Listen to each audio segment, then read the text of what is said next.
এই হালকা বর্ষায় আপনারা কি ভাবছেন? তো বাড়িতে বসে বসে এইটি জিনিসটা বানিয়ে ফেলুন। বানিয়ে ফেললে কি কি আপনার ব্যবহার করছি আপনারা দেখুন। তো সাবুর পিঠে, তো নতুন রকম আইটেম।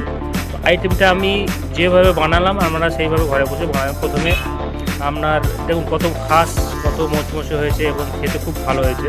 যেইভাবে বানানো হচ্ছে প্রসেসটা দেখেন। প্রথমে নিলাম সাবু, তো সাবুটা নিয়ে আমি জলে ভিজিয়ে রাখলাম।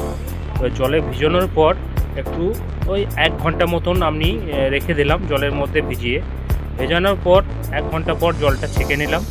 ছেঁকে নেওয়ার পর ওর সাথে আবার জল দিয়ে ভালো করে আমি নিগড়ে নিলাম। নিগড়ে নেওয়ার পর সাবুটা আপনাদের হচ্ছে যে আমুল দুধ, ঘরে যদি আমুল দুধ থাকে ড্রাই পাউডার, ওটার সঙ্গে ভালো করে মেখে নিন। মেখে নেওয়ার পর আপনারা ওর সঙ্গে ভালো করে হাতে করে মেখে নিয়ে জিনিসটাকে পেস্ট তৈরি করুন। পেস্ট তৈরি করার পর দেখবেন আঠার মতন, ময়দার মতন যেরকম চ্যাটচ্যাটে হয়ে যায় সেরকম হয়ে যাবে।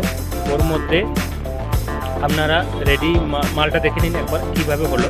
যে এই যে এটা আমি নিয়েছি গুড়, দেশি গুড়, এটা মানে আখের গুড়। আখের গুড়টা আপনারা নিয়ে ভালো করে সাবুর সাথে মেখে নিন। মেখে নেওয়ার পর আপনারা একদম ময়দার মতন যেরকম হয়ে যায় টাইট করে সেরকম সেইভাবে মাখুন। তো বর্ষার দিনে এটা খুবই ভালো। পিঠেটা বানিয়ে একবার বাড়িতে দেখবেন। তো যাই হোক, পিঠেটা ভালো লাগলে অবশ্যই লাইক, শেয়ার, কমেন্ট করবেন। এটা এবার কড়াই দিয়ে দিয়েছি। কড়াই দেওয়ার পর এটাকে নারকেল গুঁড়ো আর দুধ দিয়ে ভালো করে এটাকে পেস্ট করে আমি কড়াইয়ে গরম করে নিলাম। নারকেল নাড়ু যেরকম হয় সেইভাবে গরম করে নেওয়া হচ্ছে। তো গরম করে নেওয়ার পর যেটা হচ্ছে প্রসেস আপনাদেরকে দেখাচ্ছি। তো এটা গরম হচ্ছে, আপাতত নাড়াচাড়া চলছে। নাড়াচাড়া হয়ে যাক। নাড়াচাড়া পরে যে নামিয়ে নেওয়া হচ্ছে প্লেটের মধ্যে। প্লেটের পর নামানোর পর এই যে গুটি গুটি করে নেওয়া হচ্ছে। গুটি গুটি করে নেওয়ার পর আপনারা পাকিয়ে রেখে দিন। এইভাবে গোল গোল পাকান, চ্যাপটা চ্যাপটা করে রেখে দেবেন। ঠান্ডা হবে, দেখবেন চিটচিটে ভাবটা চলে গিয়েছে, নাড়ুর মতন জমে যাবে। তো জমে যাওয়ার পর এই যে আমি গোল গোল করে রাখলাম, গোল গোল করে নিচ্ছি। গোল গোল করে নেওয়ার পর সাবুটাকে এবার আমুল দুধ দিয়ে পেস্ট মাখা হচ্ছে। দেখেন ভালো করে, এটা ভালো করে প্রসেসটা দেখেন। আমুল দুধ দিয়ে মাখা হচ্ছে। মাখার পর এইটাকে আপনারা একদম যেরকম ময়দার মতন মাখা হয় সেরকমভাবেই দেখুন ঝরঝরে হয়ে যাবে মাখাটা। সেইভাবেই মাখুন এবং ভালো করে পেস্টটা তৈরি করে নিয়ে ভালো করে চটকে নিয়ে এটাকে এবার গোল গোল করা হবে। দেখুন কী সুন্দরভাবে তৈরি করছি, সেইভাবেই আপনারা তৈরি করবেন বাড়িতে বসে। তো অবশ্যই ভালো লাগবে এবং খেয়ে দেখবেন খুব সুন্দর।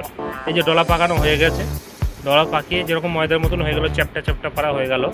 তো এইবার এইভাবে হাতে একটু ঘি বা সর্ষের তেল বা রিফাইন তেল মেখে নেবেন, তাহলে হাতে চ্যাটচ্যাটেটা লাগবে না।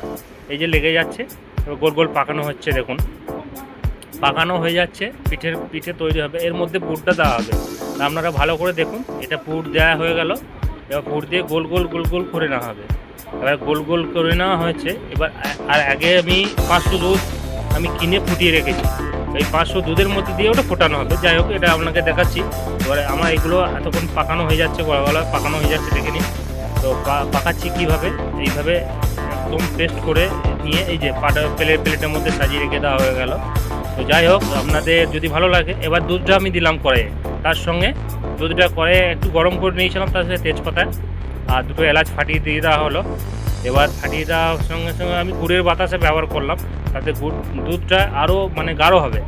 গুড়ের বাতাসাটা তৈরি করে দিয়ে এই দেখুন কত সুন্দর তৈরি হয়ে যাচ্ছে দেখুন। তো এইভাবে করবেন আপনারা বাড়িতে। এবার মোটা হয়ে গেল দুধটা। এবার আমি 5 থেকে 10 মিনিট এটা ফুটিয়ে, লো ফ্লেমে ফুটিয়ে আমি রেখে দেবো। এবার এই দেবো, এগুলো ডলাগুলো সব দিয়ে দেওয়া হলো। পিঠে যে কটা করা হয়েছিল সাবুর, তো সাবুর পিঠেটা একদম রসগোল্লার মতো হয়ে যাবে। যাই হোক, ফেটে গেলে। আর ভালো লাগলে ভিডিওটা অবশ্যই লাইক, শেয়ার, কমেন্ট করবেন। কেমন লাগছে আপনারা আরও লাইক, শেয়ার, কমেন্ট করলে আমি আরও ভিডিও দিতে ভালোবাসবো এবং আমার উৎসাহটা আরও বাড়বে। তো যাই হোক, এই দেখুন ফোটাচ্ছে কীভাবে দেখিয়ে দিলাম একবার খুন্তিটা দিয়ে। দেখানো হয়ে যাচ্ছে, দেখে নেওয়ার পর এবার দেখে নিন কীভাবে কী হচ্ছে। হ্যাঁ, এটা 5 থেকে 10 মিনিট ফোটানো হবে। তো চাপা দিয়ে রেখেছিলাম, চাপা দিয়ে এবার হালকা ভিজিয়ে রেখে দিয়েছি। তো এবার দেখুন একদম রসমালাইয়ের মতন লাগছে, কিন্তু এটা পিঠে খুব সুন্দর লাগবে খেতে। আপনারা যদি খান খুব ভালো লাগবে। বাড়িতে বানিয়ে একবার চেষ্টা করুন। তো যাই হোক, আমি ভয়েস দিয়ে কোনোদিন ভিডিও বানাই না। আজকে ভিডিওটা কেমন লাগলো ভালো লাগলে অবশ্যই লাইক শেয়ার কমেন্ট করবেন। তো আরও ভিডিও আমি নতুন নতুন নিয়ে আসবো আমাদের সামনে, রান্নার ভিডিও। তো রান্নার ভিডিও আমি দেখাচ্ছি, খুব ভালো লাগছে আমাদেরকে। দেখুন আপনারা আর লাইক শেয়ার কমেন্ট করবেন, আর চ্যানেলটাকে ভালো লাগলে ফলো করবেন অবশ্যই। তো আর কি আর বলবো, এই যে এর মধ্যে এটা সামান্য একটু কাজু কিশমিশ ছড়িয়ে দিয়ে এটা দেখতে কেমন সুন্দর লাগে আপনারা দেখে নিন। আর কীরকমভাবে প্রসেসটা করলাম দেখুন। এবার এই যে ভেঙে দেওয়া হচ্ছে, প্লেটে সার্ভ করা হচ্ছে।